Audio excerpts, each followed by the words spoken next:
Baik, Assalamualaikum warahmatullahi wabarakatuh. Waalaikumsalam warahmatullahi wabarakatuh. Selamat pagi anak-anak pintar. Selamat pagi Ibu. Bagaimana nih kabar kalian semua? Alhamdulillah baik Ibu. Alhamdulillah. Baik, sebelum kita memulai pelajaran kita hari ini, mari kita berdoa terlebih dahulu agar diberi kelancaran dalam belajar dan memahami pelajaran hari ini. Silakan kepada ketua kelas untuk memimpin doanya. Baik, perhatian teman-teman semua. Sebelum mulai kegiatan pembelajaran, ada baiknya kita berdoa terlebih dahulu. Berdoa dimulai. Berdoa selesai. Amin, terima kasih ketua kelas. Selanjutnya, Ibu mau nanya nih, apakah semuanya hadir hari ini? Hadir semua Ibu. Baik, sebelum kita memulai pelajaran, kita akan melakukan tes terlebih dahulu, pre-test yang akan dikerjakan secara online. Anak-anak semua, siapkan handphone dan jaringan internetnya masing-masing sekarang ya. Baik Ibu.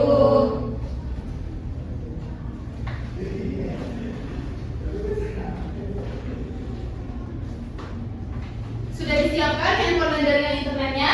Sudah Ibu. Jika sudah, silakan scan barcode yang ada pada layar. Sudah di-scan? Sudah Ibu. Baik, karena sudah, jangan lupa untuk mengisi identitas diri terlebih dahulu seperti nama dan juga kelas. Bisa diisi sekarang? Ibu.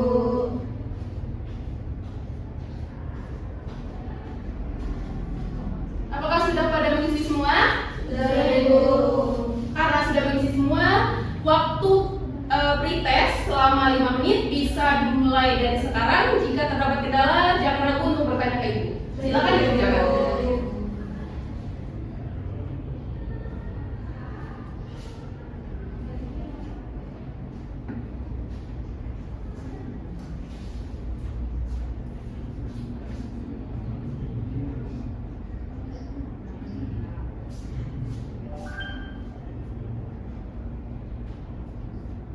Waktu pengerjaan pretest tinggal 2 menit lagi anak-anak.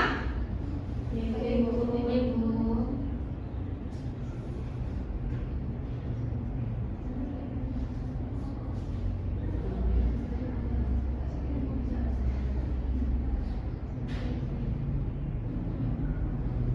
Baik, waktu pengerjaan pretest telah habis. Silakan untuk mengirim atau mensubmit jawaban yang telah kalian isi. Selanjutnya, simpan kembali handphone kalian di dalam tas. Sekarang ya, disimpan. Ibu.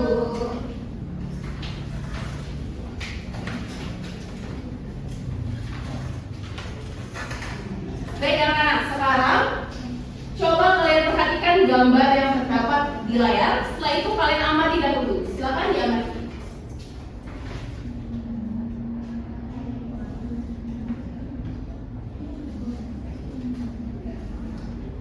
Apakah sudah diamati? Sudah Ibu. Baik, sekarang siapa yang dapat menyebutkan gambar apa yang terdapat pada layar? Saya Bu. Ya, Rahel. Di situ ada bayi, kemudian ada batu, ada jagung, jamur dan juga kucing Bu. Baik, berdasarkan apa yang telah Rahel sampaikan barusan, menurut Rahel nih, mana yang termasuk makhluk hidup dan mana yang bukan? Kalau yang makhluk hidup itu ada bayi, kemudian jagung, jamur, kucing. Kalau yang tidak hidup ada batu Bu. Baik, terima kasih Rahel atas jawabannya. Pada gambar terdapat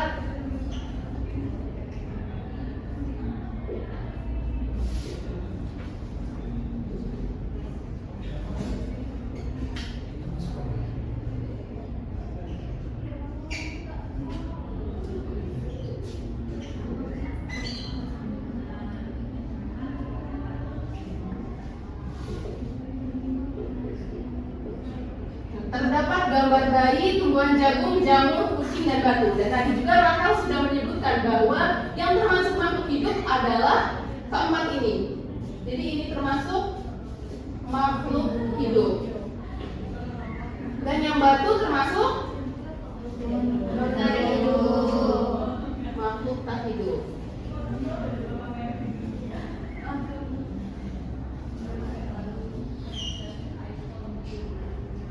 Baik, berdasarkan apa yang sudah disampaikan Rahel tadi, terdapat makhluk hidup dan makhluk tak hidup. Nah, di sini adakah anak-anak semua yang dapat membantu Rahel untuk menjelaskan kenapa sih selain batu itu termasuk semuanya adalah makhluk hidup? Siapa yang dapat menjelaskan?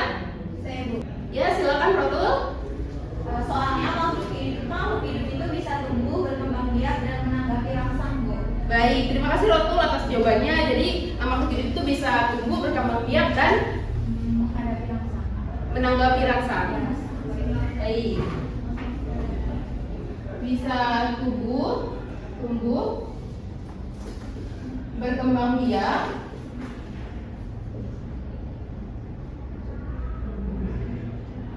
dan menanggapi rangsang.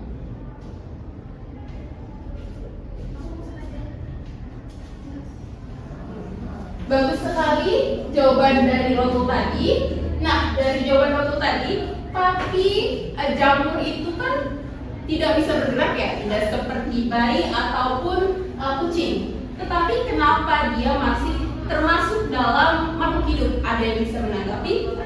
Ya, Marinda? Soalnya jamur juga bisa tumbuh dan berevolusi Bu. Baik, benar sekali ya Marinda jawabannya. Nah, artinya anak-anak semua, kita tidak bisa menilai makhluk hidup hanya dari salah satu cirinya saja. Jadi harus dari semua ciri-ciri makhluk hidup. Nah, sekarang Ibu ingin bertanya nih, jika di dunia atau di bumi ini ada jutaan makhluk hidup, kira-kira bagaimana sih ilmuwan itu bisa mengenali dan membedakannya? Ada yang bisa menjawab? Baik, Amalia? Dikelompokkan. Benar sekali, dikelompokkan. Terima kasih Amalia atas jawabannya. Nah, dari fakta-fakta yang sudah kita dapatkan tadi, kira-kira apa ya materi yang akan kita bahas pada hari ini? Makhluk hidup, Bu. Tepat sekali. Hari ini kita akan membahas mengenai klasifikasi makhluk hidup.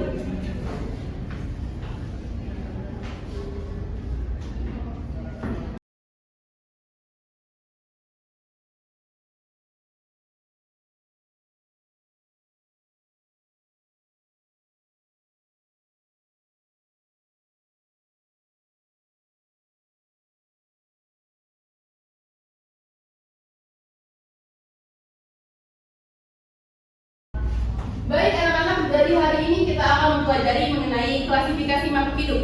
Di mana dalam pembelajaran kali ini kalian akan mengetahui nih apa sih klasifikasi dan mengetahui bahwa klasifikasi itu adalah sebuah cara untuk mengetahui atau mengelompokkan makhluk hidup berdasarkan perbedaan dan persamaan ciri-cirinya. Sehingga keanekaragaman organisme lebih mudah untuk dipahami. Serta kalian juga akan mengenal urutan takson dari kingdom sampai spesies. Baik anak-anak, tadi sudah Ibu sampaikan tujuan pembelajaran kita pada hari ini serta manfaat yang lainnya. Seperti yang sudah Ibu sampaikan tadi, bahwa kita akan dapat nih mengetahui atau mengelompokkan makhluk hidup sesuai dengan ciri-cirinya, serta kalian juga akan lebih menghargai makhluk-makhluk hidup yang ada di sekitar kalian, karena kalian jadi mengetahui nih bahwa semua makhluk hidup yang ada di bumi ini memiliki ciri khas, memiliki keunikannya tersendiri untuk menjaga keseimbangan lingkungan kita. Baik anak-anak, selanjutnya kita akan melanjutkan pembelajaran di mana Ibu akan memberikan kalian lembar kerja peserta didik atau LKPD yang akan kalian kerjakan secara berkelompok, di mana kelompoknya adalah kelompok yang sudah Ibu bagi minggu sebelumnya. Nah, sekarang kalian sudah tahu semua kan kelompok-kelompok kalian? Sudah. Nah, karena sudah tahu, silakan kalian duduk merapat ke kelompok masing-masing.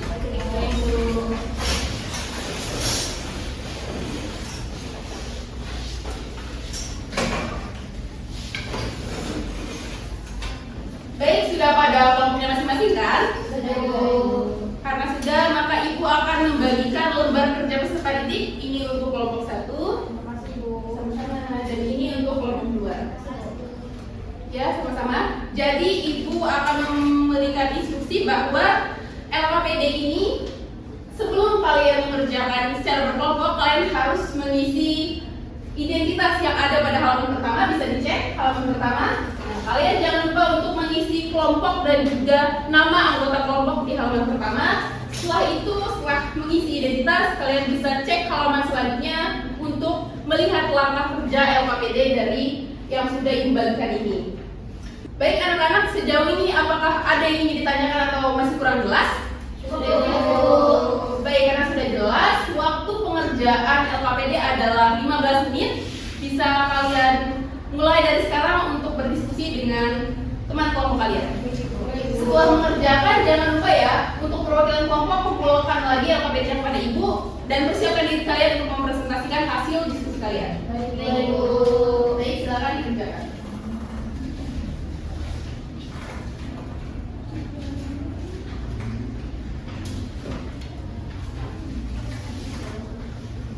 Jika terdapat kendala, jangan ragu untuk bertanya kepada Ibu ya.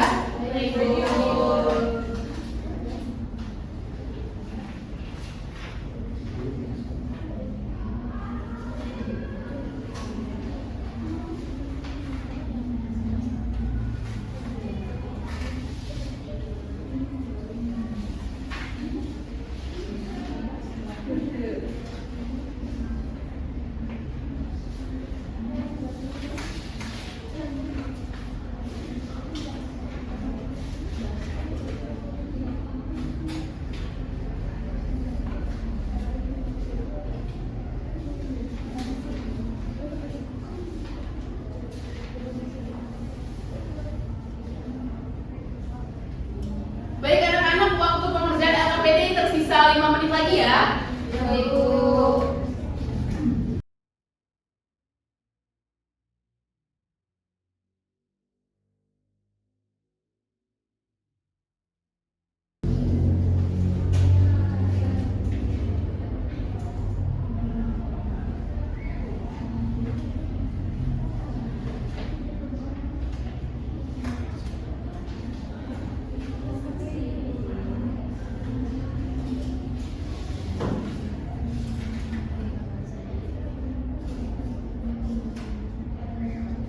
Baik anak-anak, waktu pengerjaan LKPD sudah habis. Silakan perwakilan kelompok untuk mengumpulkan secara kondusif, dimulai dari kelompok 1. Terima kasih. Terima kasih. Baik. Ibu akan mengecek sebentar LKPD yang kalian kerjakan. Ibu.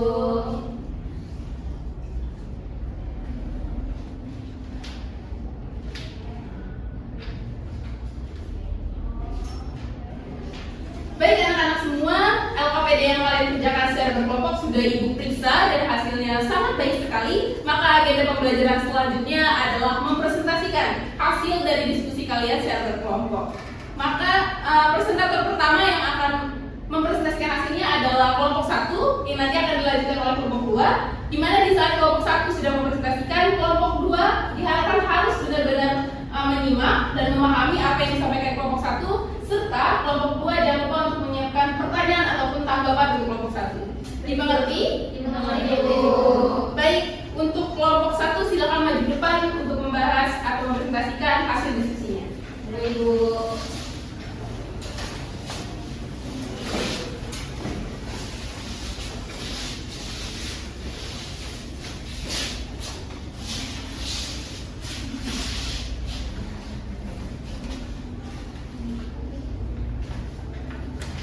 Baik, apakah sudah mulai?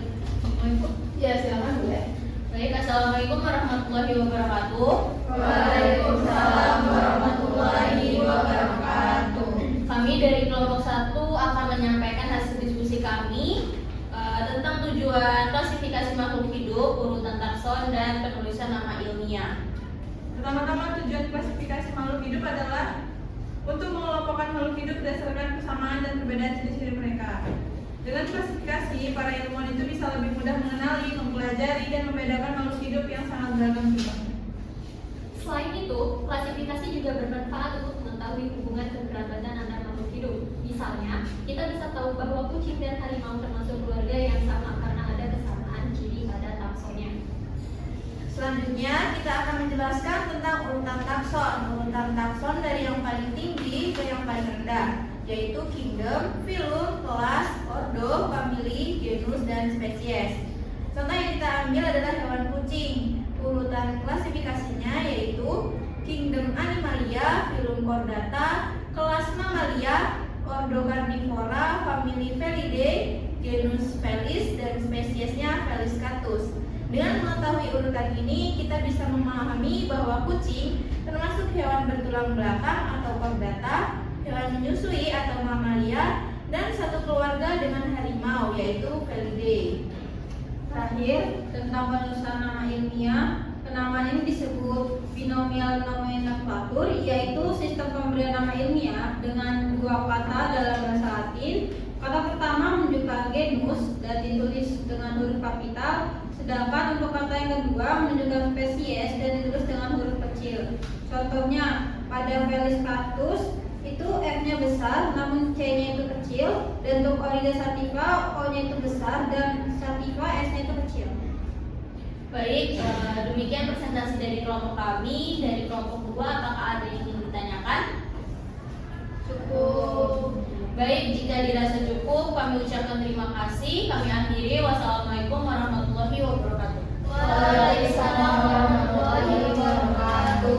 Baik, terima kasih kelompok 1 yang telah mempresentasikan hasil diskusinya. Presentasinya sangat baik. Beri tepuk tangan dulu untuk kelompok 1.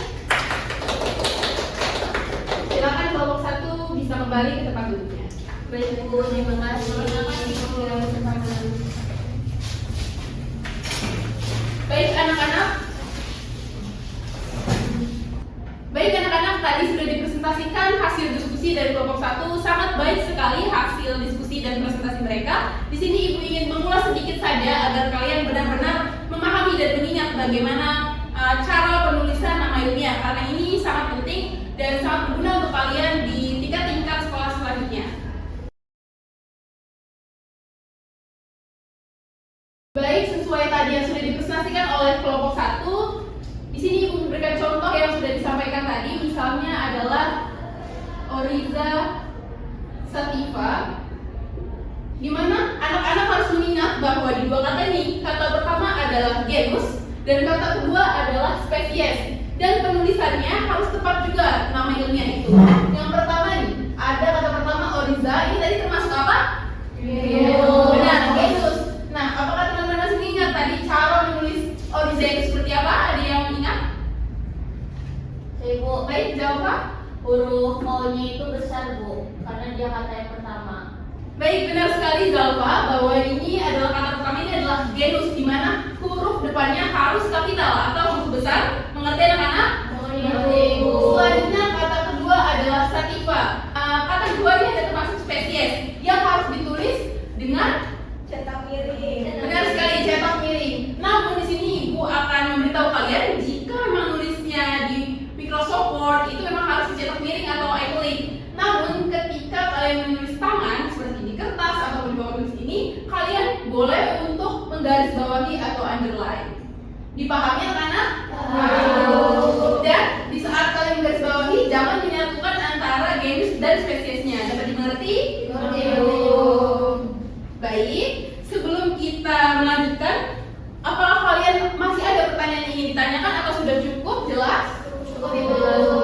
Baik, karena cukup jelas, maka kita akan melanjutkan dengan presentasi kelompok 2. Silakan kepada kelompok 2 untuk maju ke depan mempresentasikan hasil diskusinya.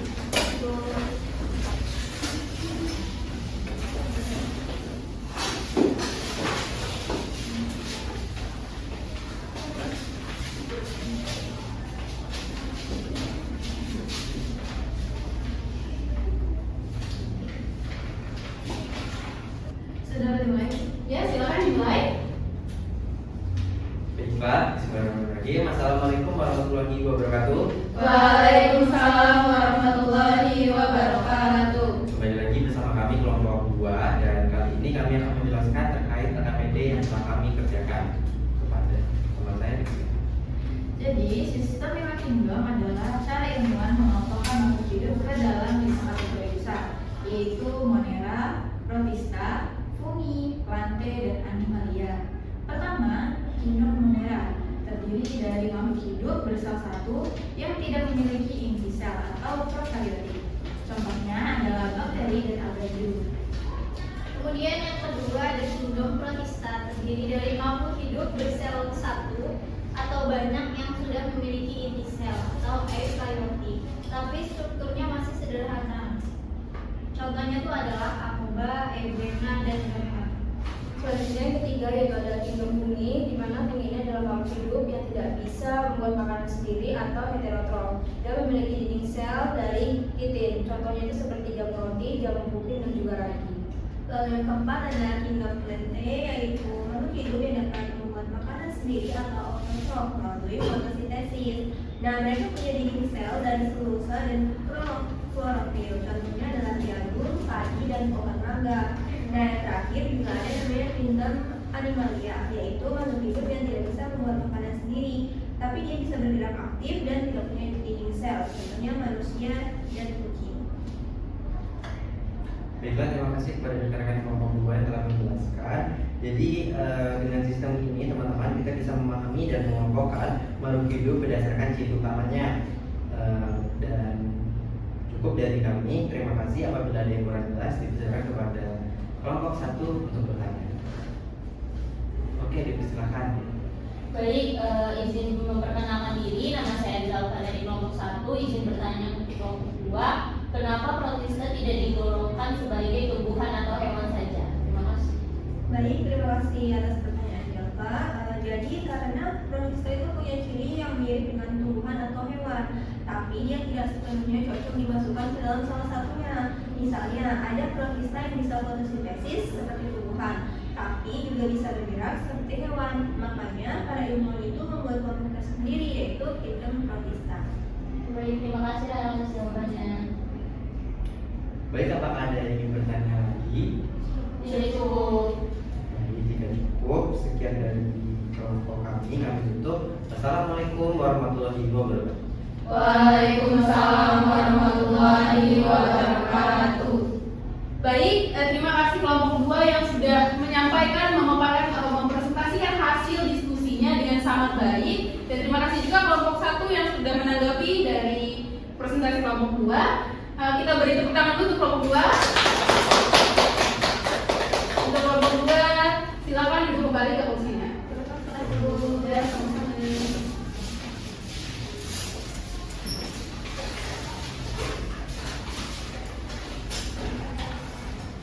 Baik anak-anak, tadi sudah disampaikan atau dipresentasikan oleh kelompok 2 dengan sangat baik. Namun ibu ingin mengulas sedikit agar lebih kalian pahami. Di sini tadi sudah dijelaskan tentang 5 kingdom. Apakah anak-anak semua masih ingat atau tadi sudah menyimak dengan benar yang dipresentasikan oleh kelompok 2? Siapa yang mengetahui 5 kingdom? Bisa angkat tangannya? Ya, jawab. Tadi kelompok 2 udah mempresentasikan 5 kingdom itu. Yang pertama itu ada monera, Bu. Terus ada protista, fungi, plantae, sama animalia, Bu. Baik, benar sekali Zalfa, benar sekali jawabannya. Maka tadi ada 5 kingdom.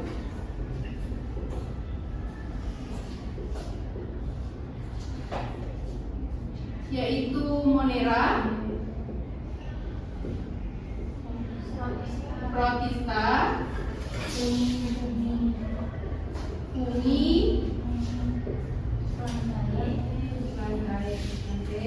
dan yang terakhir animalia. Baik anak-anak, sepertinya kalian sudah sangat memahami dan mengerti mengenai bahasan-bahasan dari kelompok 1 maupun dari kelompok 2. Nah, karena dirasa kalian sudah sangat memahami, apakah ada dari anak-anak semua yang bisa membantu ibu untuk menyimpulkan apa sih pembelajaran atau pembelajaran apa saja yang sudah kita pelajari pada hari ini? Baik, Amal. Jadi hari ini kita belajar bahwa klasifikasi makhluk hidup itu penting untuk mengelompokkan makhluk hidup berdasarkan ciri-cirinya supaya lebih mudah dipelajari. Juga belajar urutan takson dari kingdom sampai spesies dan sistem klasifikasi 5 kingdom beserta contohnya. Baik, terima kasih Amalia. Ini dapat diartikan bahwa Amalia benar-benar memahami dan menyimak apa presentasi dari kelompok 1 maupun kelompok 2. Sebelum mengakhiri pembelajaran kita hari ini, kita akan melaksanakan tes lagi, yaitu post test, di mana cara-caranya sama seperti tes tadi.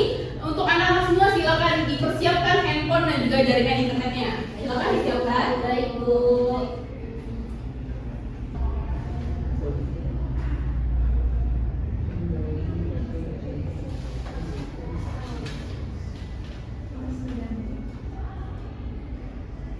Baik anak-anak, sudah disiapkan handphone dan juga jaringan internetnya? Silakan untuk men-scan barcode yang ada pada layar. Baik Bu. Baik, selanjutnya jika sudah pada halaman soal, jangan lupa seperti tadi untuk mengisi identitas terlebih dahulu sebelum mengerjakan soalnya. Baik Bu.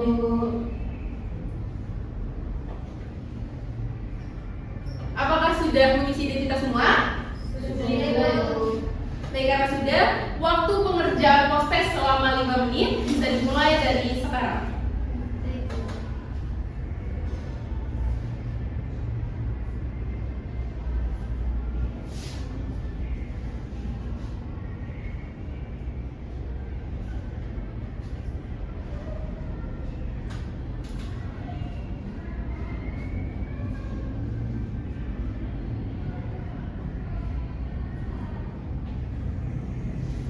Baik anak-anak, waktu pengerjaan post test tersisa 2 menit lagi ya. Baik Bu.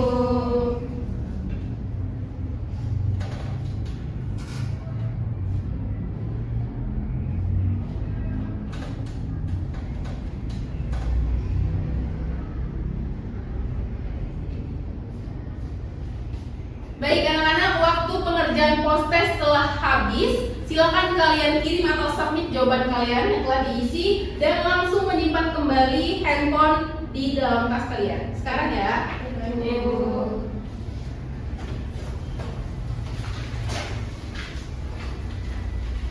Baik anak-anak semua, terima kasih telah mengikuti kegiatan pembelajaran dengan sangat baik, dengan sangat aktif dan dengan sangat tertib. Sebelum kita akhiri, apakah masih ada nih yang mau dipertanyakan tentang materi hari ini?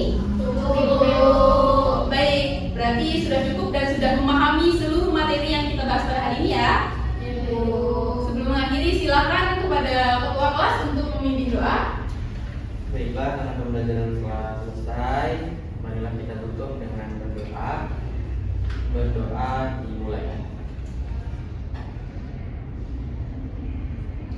Berdoa selesai. Amin. Terima kasih Miko.